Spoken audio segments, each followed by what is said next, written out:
I can't stop looking at you. Hello and welcome to Journeys with Judy. We are in Enola, Pennsylvania today with Natalie Toma. I am Judy Forder. Jen Bucko is behind the camera. And we're excited to be doing the last show of the year with you. Yay! Last show of the decade. Woo woo! Bring it on, 2020. Exactly. So you are the owner of Enchanted Realms. Right. But before that happened, there's a lot of things in your life that led to that. Right. So we're here to pick through and find out what that was. Okay. All right. Sounds All good. right. So, where were you born and raised? Sure. Altoona, Pennsylvania. Altoona. And now, where is that from? I'm from Maryland, so I don't know a whole lot about it. Right. Other than Pennsylvania is huge. So, the best way I can explain is it's near State College. Okay. It's about 45 minutes from State College, so it's a little over 2 hours away from here. Wow. Yeah. So if you think tonight is cold, Altoona's freezing. It's like always 10 degrees colder there. Oof. Yeah. Okay. Yeah. Right. Yeah. No, thank you. Right.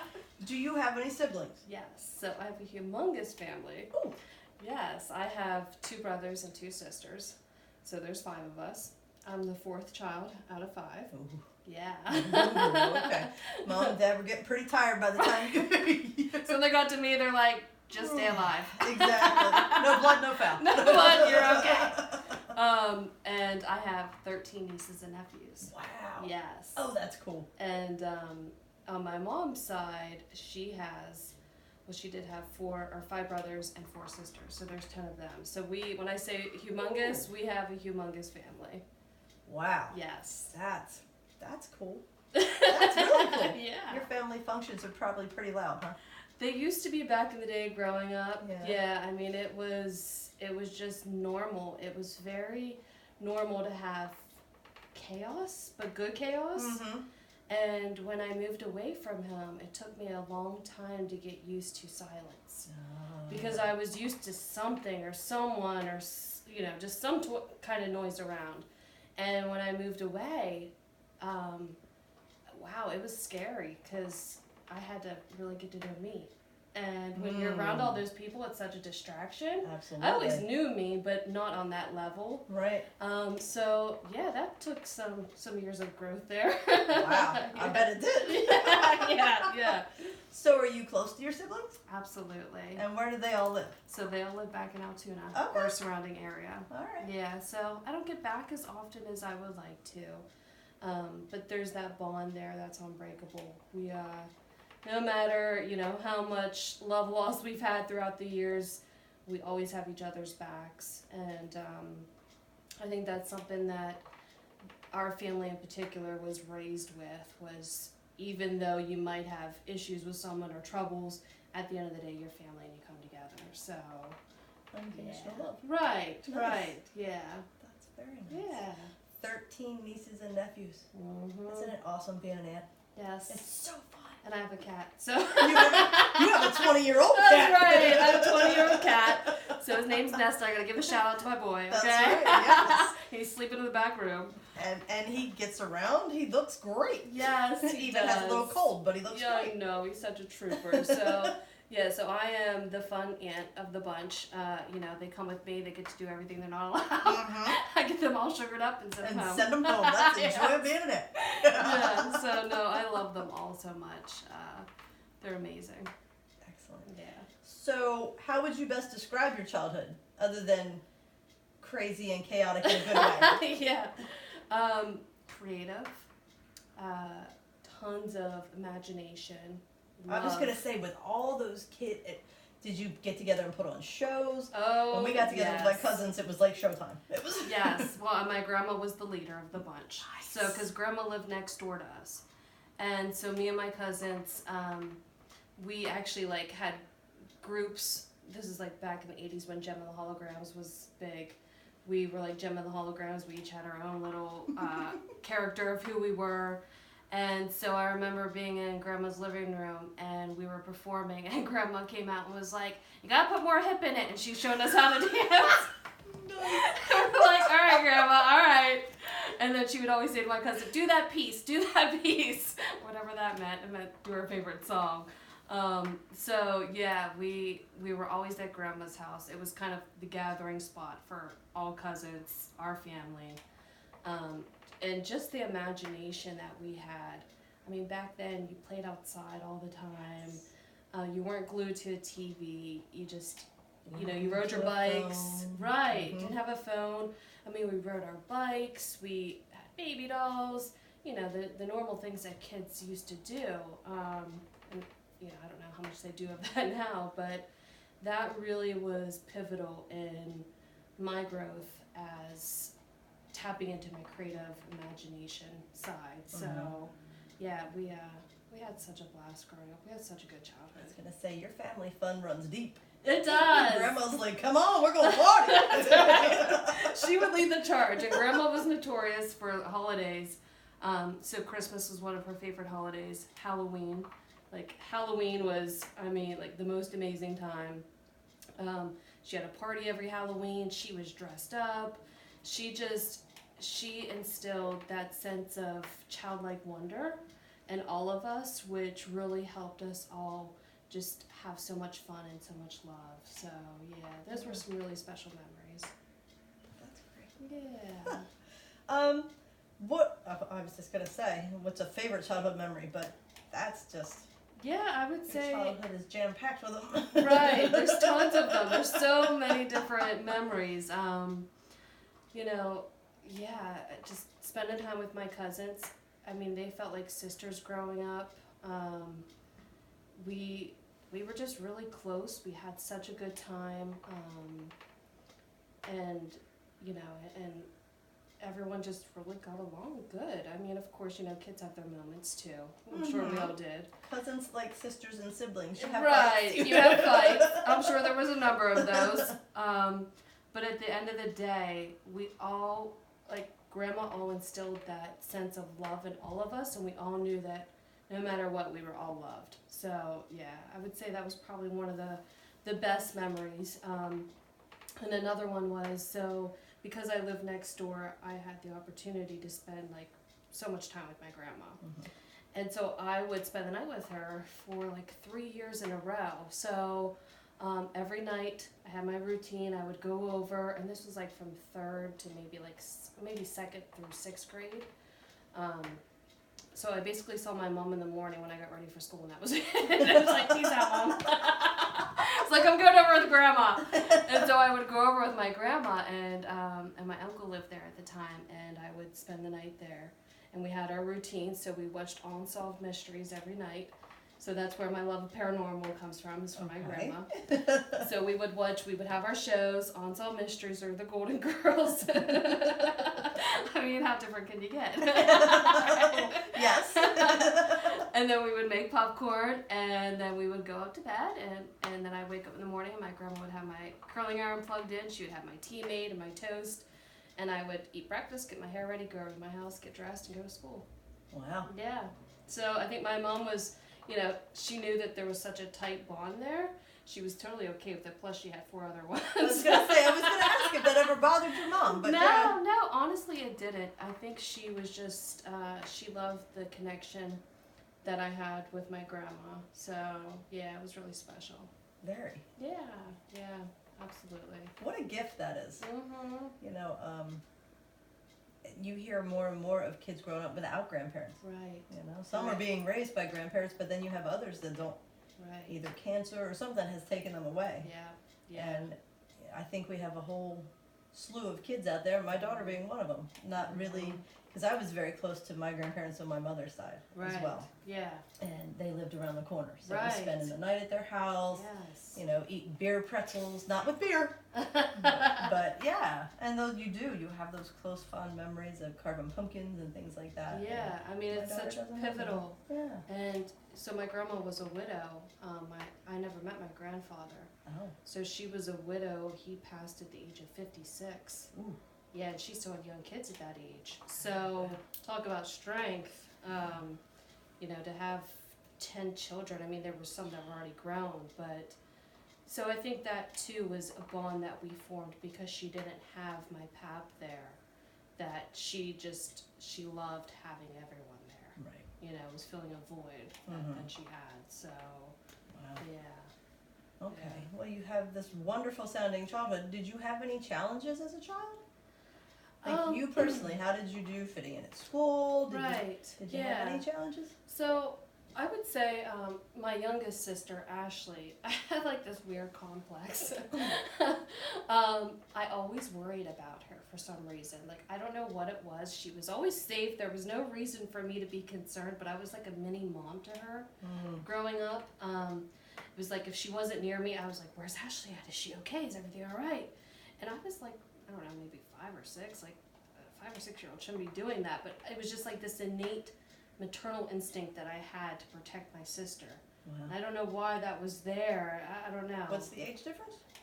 3 years apart. 3 years. Mm-hmm. Oh. Yeah. So, and when she was born, I wasn't one of those kids that was like, I don't want a sister. I was so excited. And we shared a bedroom growing up, so we spent like basically our whole lives together. As far as school, I would say, you know, I was one of the students that I always looked to protect the underdogs. You know, if students were getting picked on, or maybe they came from not such a good background, you know, they were being bullied, I was one of the person that would always open my arms to them, because I felt, you know, and I don't know why I did it, I guess it's just me, but I felt, I didn't see that made them any different from me, you know, so there were times that I would stand up for the kids because they were being bullied or whatever it was. And so I really fit in with everyone. There wasn't a group that I wasn't like, oh no, you know, I don't want to be part of that. I think I fit in with everyone. I was very kind to everyone. Yeah. Coming from the family that you speak of, that does not surprise me. Yeah. Yeah. You grew up in an environment that encouraged acceptance, Right. unconditional love, That is true. and Yeah. kindness. Yeah. Yeah, So that doesn't absolutely. surprise me at all. Right. And you know, now that you say that, my mom definitely was a proponent of that. Her and my dad both are the type of people that would give you the shirt off their back. You know, they're gracious, they would do anything for anyone. So those values definitely run deep within me. Yeah. Obviously. Yeah. Now, when you said you were friends with everyone, a lot of people that I've interviewed will say the same thing, and I was the same way. Right. I fit in with every clique. Right. Did you feel you were shape-shifting in any way, or you were very secure in being who you were?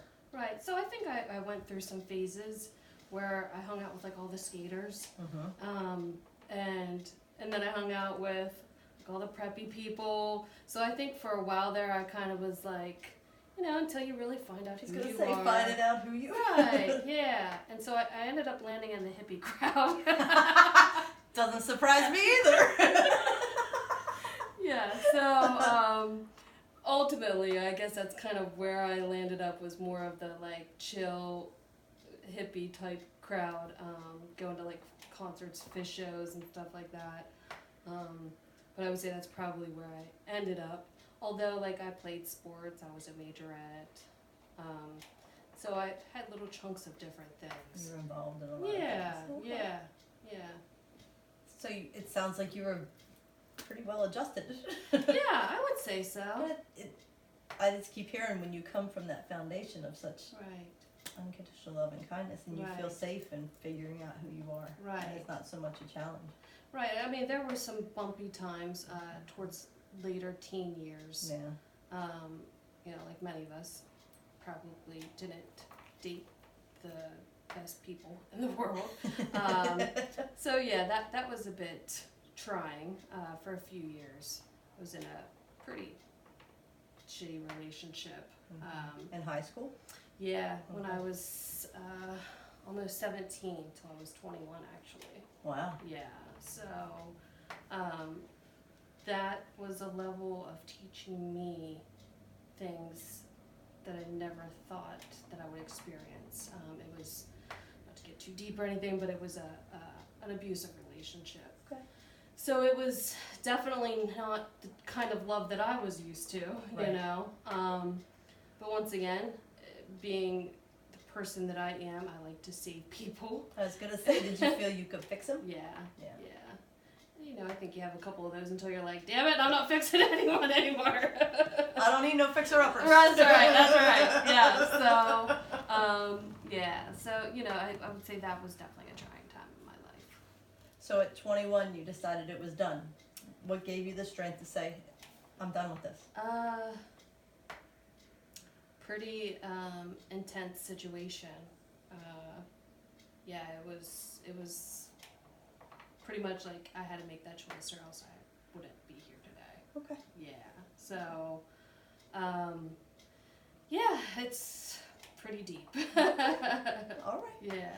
Now, you've done a lot of work in healing. Have you Yeah. been able to go back to that and figure out what it was that allowed you to stay in that for so long? Right. So, slowly, I am, and I think it's a part of me that's, like, so, like, deep inside that, you know, it's something that takes years to uncover and to really get to the root of it. Layers, definitely. right, yeah. I mean, ultimately, I think a lot of it had to deal with seeing the goodness in someone, even though there was much darkness there. So, you know, being a light worker, we are often drawn to dark things or the dark is drawn to us, rather. And that was really, I would say, a big part of that relationship was I saw glimmers of light there, but it was too far gone to be saved. So, so I think that's probably the biggest reason was that, and plus I was, you know, 16, 17. I was young. You were young. He was a bad boy. It was fun. Until it like, wasn't. Until it wasn't. Until it wasn't. And then by then I was like, oh God, what have I done? Yes. But I will say that was probably one of the hardest times of my life. And I know I put my parents through hell during that time. So I'm sorry. Now you have brothers. Yeah, well, that was interesting. Yeah, I bet that was. I have a brother that. Yeah, they tried a lot. Yeah, they were very protective over me. But you know, it got to a point where it was like she just has to learn. We can't save her every time. Yeah. And so you know, there was some breakdown with my relationship with my family because of that. Because they couldn't understand, like, why are you staying in this? Why are you still with him? And I couldn't answer it either. I think a lot of women that go through domestic violence, you know, you don't know until you've really been in that situation just how crippling and debilitating something like that can be. So, well, it eats away at your self-confidence. it does. It eats away at your self-esteem to the point where who else is going to want me? Right. You almost convince yourself that it's what you deserve. Yeah, and he was very manipulative in that way that he could, you know, tear it down to that point. And it's a shame. It's a shame. It's, you know, it's definitely something that has led me into this line of work in particular. Because I have struggled with PTSD. I have struggled with depression, anxiety, stress, all of that. And I know that most of that stems from that time in my life. Because prior to that, I've always felt loved. I've always felt, you know, that I was in a good space. And those years really helped carve my need for healing and to help heal others too. So it served a purpose. Right. Silver lining there. Yeah. Okay, so you graduate high school and you go to college. So I started off, first generation college student. Okay. So growing up, it's not that it wasn't accepted or anything, it's just my parents didn't go to school and it really wasn't a conversation in our house. Like, hey, do you want to go to college? What do you want to go for? It's not that they weren't supporting it, it's just they didn't know enough about it. Okay. So out of the 5 kids, I was the first one to go to college. So I started off at Penn State Altoona as a nursing student. But I was still with the ex, so of course I wasn't in the right headspace. And, you know, a year after being there, I decided it just wasn't the right time for me. So So life kind of happened. Got married, moved to Texas. Yeah. Hold on. Life kind of happened. Yeah. Okay. Yeah. So you said you left the ex when you were 21. Right. Did you marry him? No. Okay. No. So this is a new guy. This is a new guy, right? Okay. So he was in the military. Oh, all right. Yeah. So we got married. He was from Altoona as well, and he had orders to go to Texas. So we drove 26 hours to Texas. I think like a couple of days after we were married, and so the plan was to move to Texas. You know, he was in the military, and I was going to go to school. But that didn't kind of work out that way. I ended up working in a restaurant and was very, very homesick. So that's where the realization came in. Like the silence was just being that far away from home, and then having that much silence really was crippling for me. And it brought up a lot of trauma that I had to deal with too. So fast forward. So then he ended up getting medically separated. And our friend lived in the Harrisburg area at the time, and we both knew that we wanted to go back to school. So really what brought us to this area was HAC. Really? So we both wanted to go to school. So then I started back at school when I was 23. And so I started off at HAC at 23 and was for hospitality management. Because I knew I was good as a server. I was an assistant manager before. I was a bartender. I liked people. So Okay. right, yeah. So, Bartenders are therapists. that's right. I know. Counselor Exactly. on the DL. So I went to HAC, and then he went as well, and I became a student worker at HAC, and that's where my professional career started. So that's one piece of my education was through HAC. Okay. Yeah. And that's where your professional career started. Right. Okay. Right. Exactly. So it's like kind of interweave there. All right.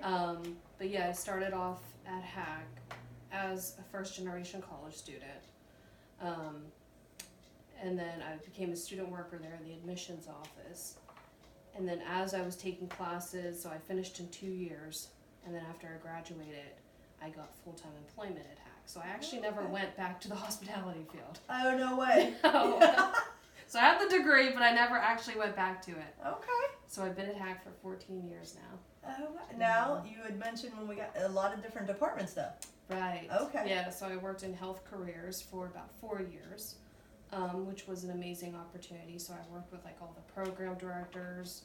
I was recruiting students for nursing, dental hygiene, really got to know all about the health career programs. And then from there, I moved over to the admissions department, moved back over to admissions. I was an admissions counselor for about 2 years. And then I was in several interim positions. I was the interim director, interim dean of enrollment management, and then lastly, director of admissions, which is my full-time job now. Wow. So 14 years was December 1st I celebrated at HAC. Congratulations. Thank you. That's Yeah. great. So through all of that, you know, being someone that didn't necessarily like school,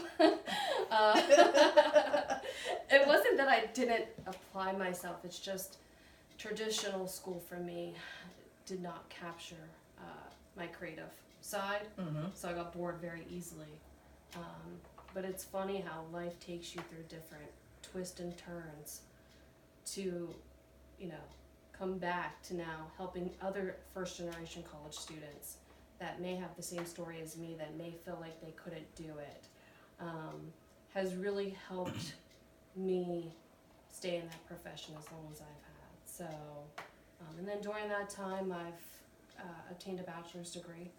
So, A bachelor's in what? occupational studies.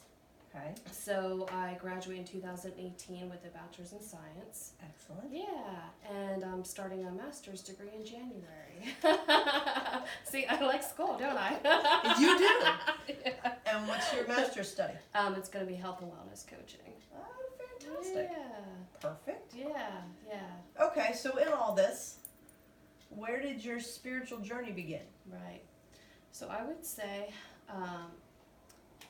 I've always been very spiritual, even just as a kid, you know, the connection with my grandma, we grew up, her house was haunted.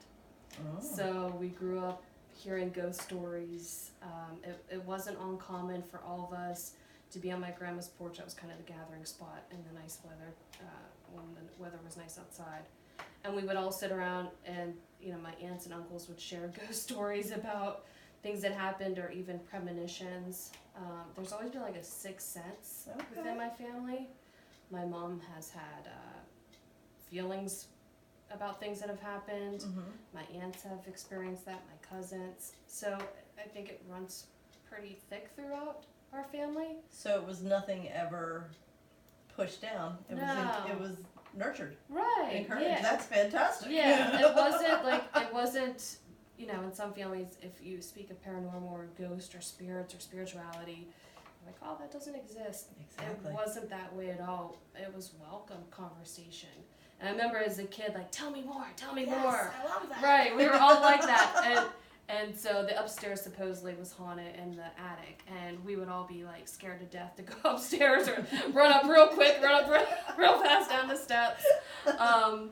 So it was, I would say that's probably where my connection with spirituality started, was once again back to my grandma. Yeah. Yeah.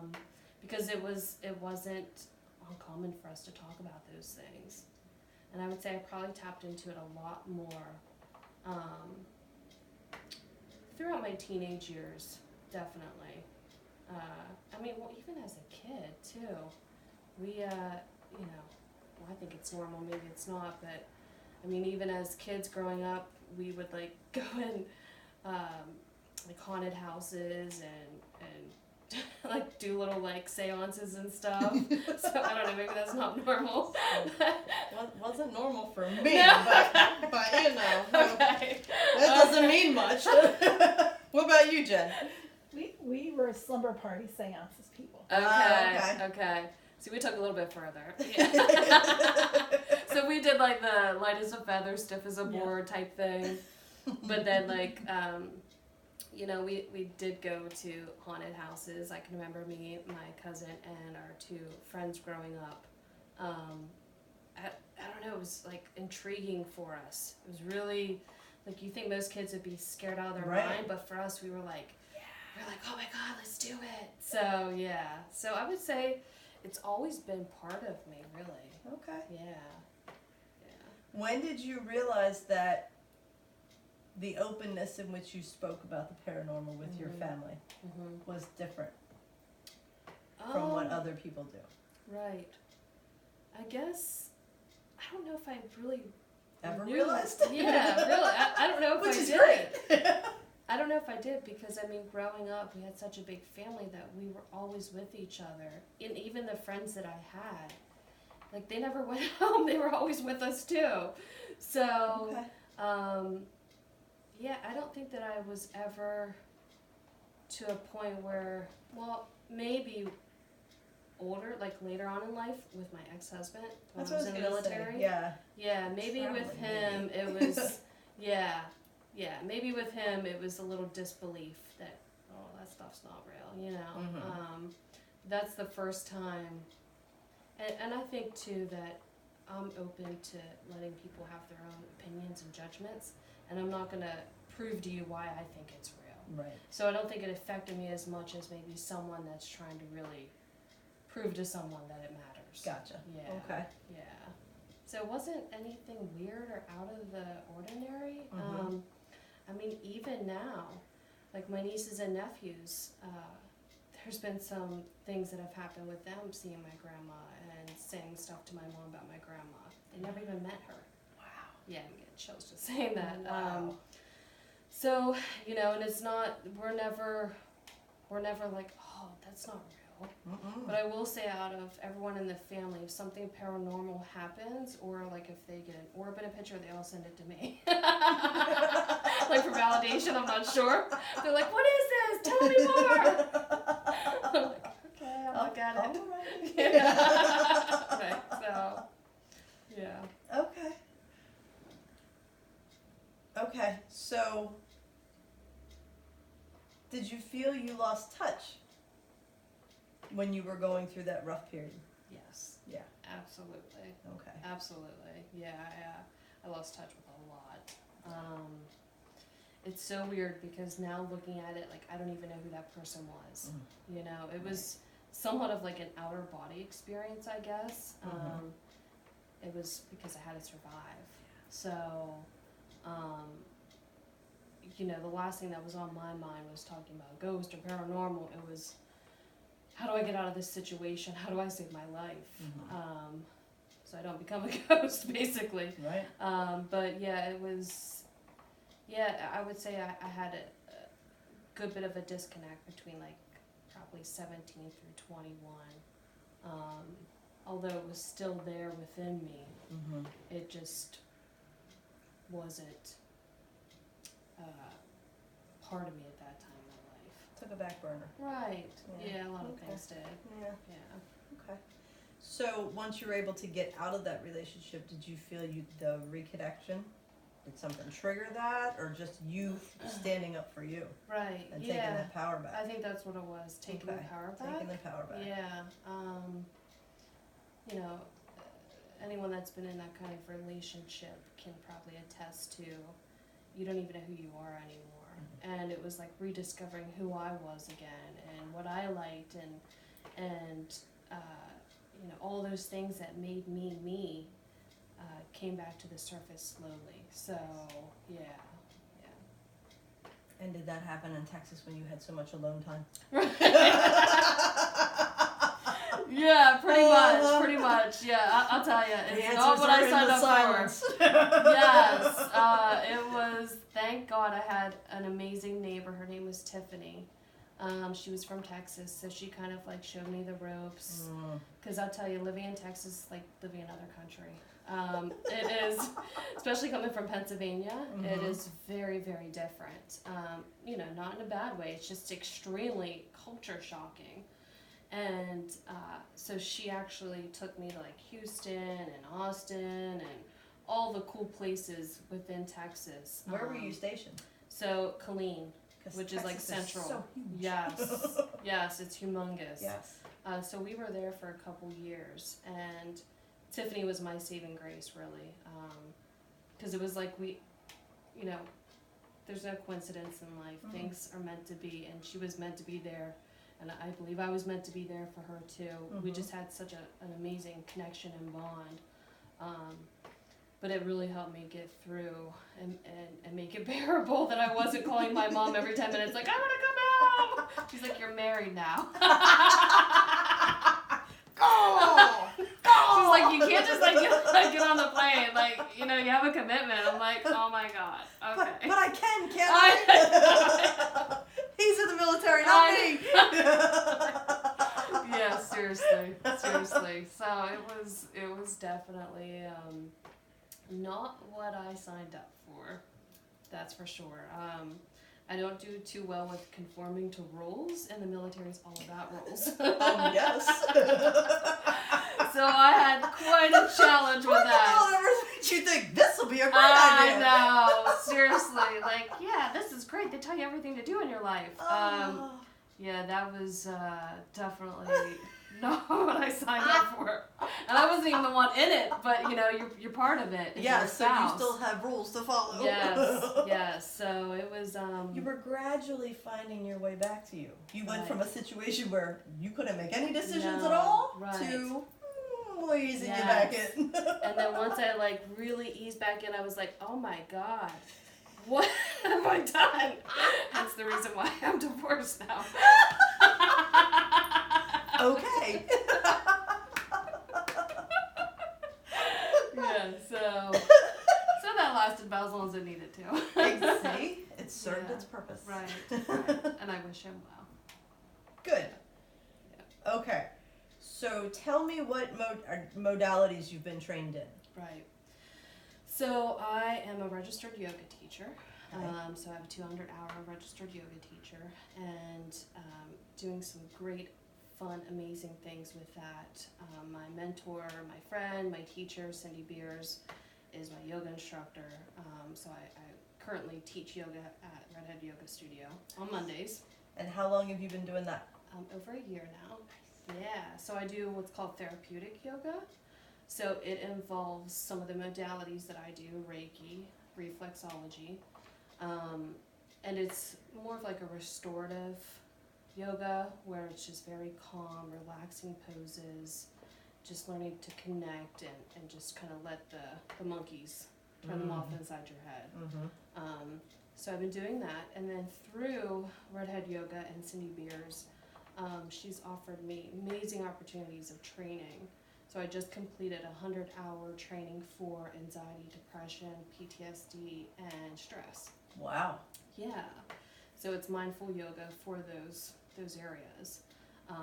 So I'm really looking to build a program out that deals with helping teens or women that are in domestic abuse situations with anxiety, depression, stress, PTSD.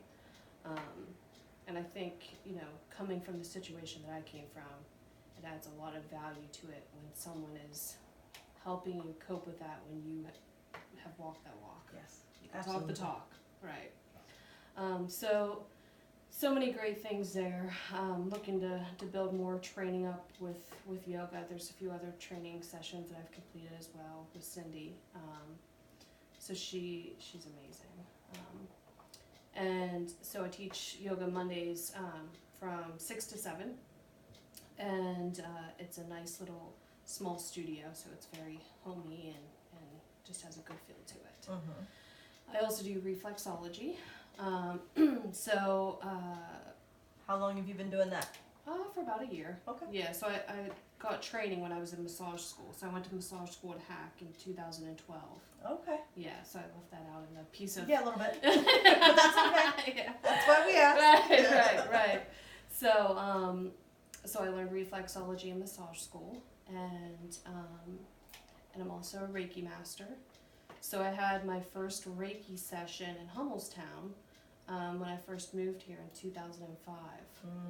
And I think it was called the Dragonfly. It's not open anymore. But it was such an amazing, healing experience. I mean, the first time, honestly, I felt drunk. I don't know if most people feel that way, but I think the energy was just like, whew. After I left there, I was like, oh my God, I'm spinning. I don't even know how I got home. And this is when I was with my ex-husband at the time, and he wasn't into any of that, didn't believe it, so I actually went by myself. But so from there, then really opened me up to Reiki and the healing ability of Reiki. Yeah, I call it my entry drug. Right. Reiki was, yeah. Yeah. It was It my gateway. It wakes a side of you up that you never even knew existed. The first time I had a session, I left not knowing what the hell happened, but I knew I needed more. Right. Yeah. Yeah, it's like you're hooked. Yeah, it's like, I don't know what that was, but I gotta come back for more of it. Right. I mean, the lady, she was just so gentle and just, and I told her it was my first time. I was nervous. I didn't know what to expect. And I don't even remember leaving. So it was good. It was good. But from there, it was like, oh, wow, this is like what I want to do. Like, I want to learn how to do this. And so I got some training from some Reiki masters in the area. And everything just really aligned for me. I've been gifted all my Reiki attunements. Oh, wow. Yeah, which is amazing. And That is so amazing. thankful and gracious for that. And it's true when they say the teacher will find you, or you'll find the teacher when you're ready. And that happened every intersection within my life. Was when I was ready, I found the teacher. So yeah, it wasn't something that was forced. It was just happened organically, which was really nice.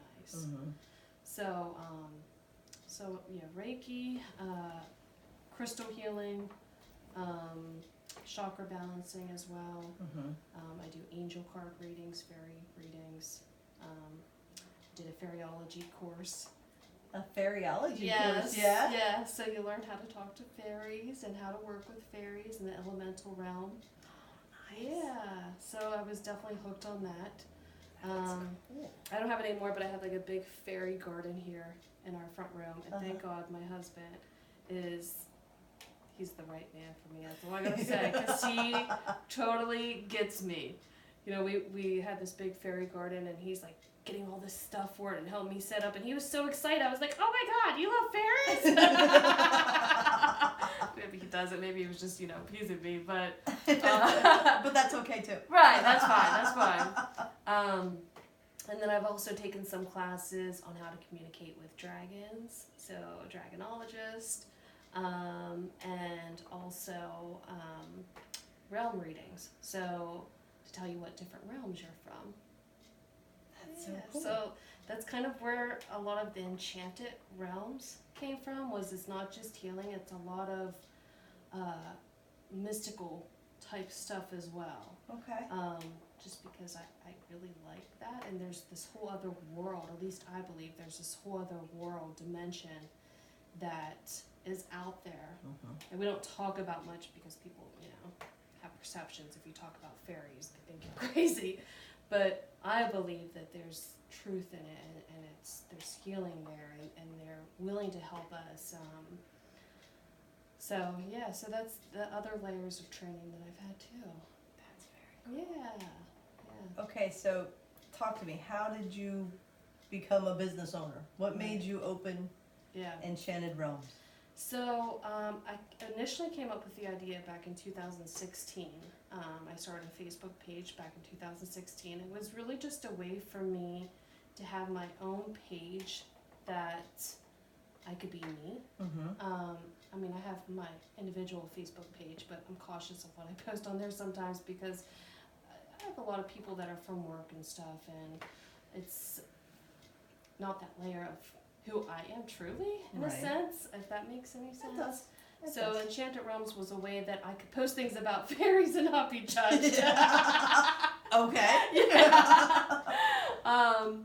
So I started that in 2016, and you know, it kind of grew from there. Was I wrote up a business plan, and I gathered all the trainings that I've had, all the ideas that I've had in my head throughout the years, and I was like, well, why don't I just put this all together and make something of it? And that's kind of where the idea was developed. So it will be a year in January that I've had the official business. Enchanted Realms is an LLC business. Yeah, it was just one of those things. It was like, okay, the timing's right. This is what I want to do. It was one of those things that happen organically. Right, yeah. It wasn't like, oh, by this date I need to do this. It just kind of flowed. It was really strange how it just unfolded and just flowed, and the ideas came, and you know, my husband being so supportive, and he had ideas about it, and we worked really collaborative together. So yeah, I think that's really where it came from, was once again stepping into my power, that I have all this training, I have you know, a skill set, and having confidence in myself that I can do it. So I think that's a big piece of it too, is stepping out of the fear and stepping into belief. Absolutely. So, yeah. So what do you do with your business? You said you teach yoga on Monday nights at Redhead. Yeah. Do you offer Reiki and reflexology? Right, yeah, so right now we're looking for a space to do that as a brick and mortar, but I will do, like I'll travel to any houses, like if, you know, if they have an appointment, or I can use Redhead Yoga Studio as well. Oh, nice. Yeah, I can do sessions there. So I don't have a brick and mortar at the moment, but we do a lot of festivals and fairs, so we're selling products that we develop. I was going to say, talk about the products too. Right. We'll get back to where you can get in contact with her, but talk about your products. Yeah. So, and really that came from an idea of going to festivals and fairs and seeing what other people were doing and thinking, I can do that. I've been doing it. Right. I've been doing it for years. So once again, it was just one of those things where it just kind of all clicked. I mean, it was to the point that I would have dreams about stuff and wake up and then make combinations of oils. Yeah, it was very nice. That's awesome. That is fantastic. It was strange. I mean, my husband will tell you, he'll be like, once I get an idea in my head, I have to go with it. I become very manic in that sense, that it's like I have to get it out because it's in here. I have to get it out. But that happens a lot in my life when I'm in tuned with listening to my intuition. Mm-hmm. When I'm not fighting against what is happening in me already. When you're allowing. Right, Yeah. when you allow. And I'm getting better at doing that. And really, dream state for me is probably one of the more powerful times because I'm not, what if, oh my God, it's just I let it happen and then I wake up and I have these ideas. Right. So a lot of the products that I've made have come from ideas that I've had sleeping when I dream.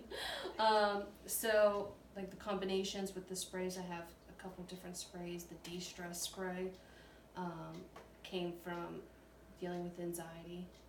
I've dealt with anxiety for a couple of years now, so having a spray that can just calm me in that moment, and I use it in my yoga class as well. And then just some of the other items, we have sugar scrubs, salt scrubs, shower steamers, which are all organic. They're all organic essential oils. And then I have some cool little witchy type stuff. So I have little mini ultra kits. And that really came of way of when I travel, I'm not going to take a whole bundle of sage with me or like all the things that I need if there's a full moon or new moon happening. Mm-hmm. So the little mini ultra kit was a good way to just put it in my purse and not worry about it. That I Right. could just have everything there. So a lot of that stuff really comes from working with the moon energies too. I'm really attracted to nature and elements and full moon, the new moon, working with magic in that sense. Mhm. So I'd say a lot of the Enchanted Realm products encompass all of that together. Now, where can someone find? Right, so on my website, Okay. yeah, everything's on my website. And what's so, your website? So it's theenchantedrealms.com. The Enchanted Realms. Yep, Okay. theenchantedrealms.com. Mm-hmm. And I ship worldwide. And they can also go on my Facebook page to see any events or vending that I'm doing within the area. Nice. Now, Yeah. am I remembering correctly that you have T-shirts as well? Right. So my Okay. husband does those. Okay, that's what I thought. Yeah. So my husband, he has developed a couple different designs. He does with vinyl and a press. So he's very artistic and creative in that sense.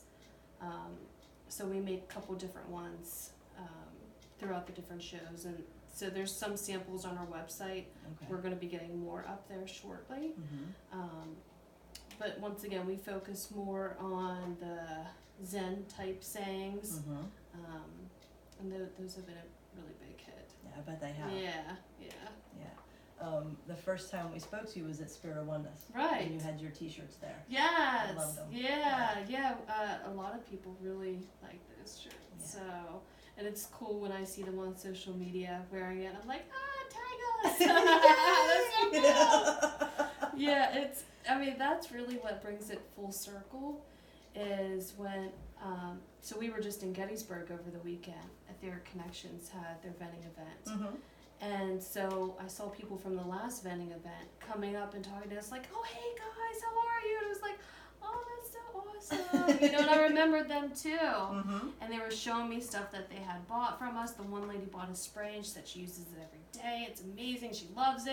It was like, oh, this is what I want to hear. Like, this makes it so fantastic. Yes. Yeah, it's great. Now, do you have any shows coming up, or was that the last one of the year? So I'll be at Etheric Connections this Saturday. This Saturday. Yeah, 10 to 5. Excellent. Yeah. They're doing. Jill and Noel are going to be there with their Right. Native American. Okay. Yeah, sweet. yeah. Okay. So Leslie asked me at the last show if I was free to come down. I said, I'm free. So Excellent. yeah, so I'll be there Saturday, 10 to 5. Which store? The The original? original. Okay. Yeah, The original store, Mhm. Gettysburg, at their Connections from 10 to 4? 10 to 5. 10 to 5. Yeah, yeah, Excellent. So you Yeah. could catch her in person if you would like. yeah. Are you just selling merchandise, or are you doing sessions as Just well? merchandise. Okay. Yeah. Do you do sessions at the shows or no? So I did for a little while. It's a space issue. Gotcha. It's a few of them. I did some like reflexology, some Reiki. It just really depends on the venue whether or not I do sessions. Mhm. Right. because it's hard with all of our merchandise, and then to put a massage table back there. It does. take me It does, yeah. And the other thing too, it's like I want to create an environment where people feel relaxed, and it's hard if my husband's like talking about products and I'm here. So eventually, that's why we're 2020. Our goal is to have a brick and mortar place where, you know, we can have a separate room for healing sessions and then have a retail space out front. Excellent. Yeah. Excellent. So if someone wanted to reach out to you for a reading, a Reiki session, I have my own personal question. With all the trainings that you have, do you stick to, I schedule a Reiki session, you're going to do Reiki? Right. Or do you do more of what you're guided to do once the person gets on the table? I think it depends on the individual. Okay. So I started doing R&R treatments, which is Reiki and reflexology. Okay. You know, I never want to do something that someone isn't open to receiving. Absolutely. Right, yeah. So I think it's through the consultation with the client talking about, okay, so we're going to do this, so what other things are happening, or what else are you looking to get out of the treatment, or whatever it may be. So it can be kind of a hodgepodge of things, if necessary, but typically it's been, if it's Reiki, it's Reiki. If it's reflexology, it's reflexology. Right, Okay. yeah. Nice. So how would someone contact you for a reading, for Reiki, for reflexology? Right, so they can email me, and it's enchantedrealms777@gmail. Okay. Yeah. All right. Yeah, they can email me, call me, my cell phone as well. It's all on the website. All on the website. Yeah. Excellent. Okay. At the end of every show, we ask our guests if they have any pearls of wisdom that Right. they would like to share with our viewers. Okay. 2019 has been a pretty ass-kicking type year. Yeah. The energy's been intense. Yes, it has. You know, we only have, what, two weeks left of the year. Do you have any pearls of wisdom to help people move through the end of this decade Right. and usher in the new decade Yeah. with ease and grace? Right. I would say probably one of the biggest things that could help move anyone forward with change or just new things, new direction in their life is believing in you. I mean, that's been the biggest thing for me, is it's so easy for us to compare ourselves to other people, or I should have done this at this point, or conform to what society expects of us. So I think just really stopping and believing in the power that you have is magical. Yeah, yeah. So Trust that's that, what. trust that little voice inside. Right. Yeah, it's there for a reason. Exactly. Yeah. Excellent. So. Okay. I had to write some notes because I always forget at the end of the show. I'm always enamored by our guests, so I lose myself. This is the last show of 2019, and we want to thank everybody for your patience and continued support as we're transitioning from the live format to more of a podcast type thing. We'll be back, I think January 8th is our date, and we'll have some new things coming down the pike. We have some new things in the works. Things may look a little different, but we're figuring things out. So again, we appreciate your patience and continued support through all this. We want to wish everybody a Merry everything and a Happy New Year. Jen, anything? Nope. No comments? Nothing from me. All right. Merry Christmas and Happy New Year. All right. Thanks. Namaste. Yeah. Thank Don't you. forget you're awesome.